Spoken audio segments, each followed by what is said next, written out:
Why don't prices just fall once inflation is under control? Prices rarely fall for just one reason. There are many, but here are 5 of the most important. First, wages. Employers hiked wages during the post-COVID labor crunch. And once wages rise, they almost never come back down. That becomes a baked-in cost. That's called wage rigidity. And since labor is the biggest cost for most businesses, higher wages mean higher prices that are locked in. Second, input costs. During COVID and the surge in fuel and energy prices that came afterward, companies paid more for shipping, materials, and inventory. Even though some of those costs have eased, they haven't dropped all the way back to pre-COVID levels. Third, companies discovered that consumers could tolerate higher prices. Demand didn't collapse. So they didn't cut prices.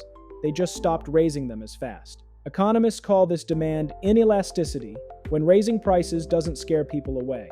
Fourth, many goods and services have what economists call menu costs. Changing prices is not free. Reprinting signs, updating systems, retraining staff, it all adds up.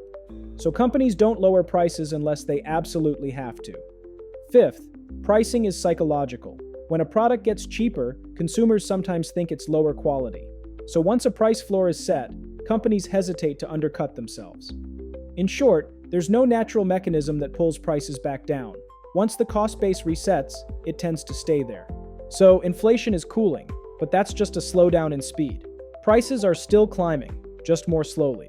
That's why it still feels expensive, because we're higher up the road than ever. For a detailed breakdown, watch the full video on my channel.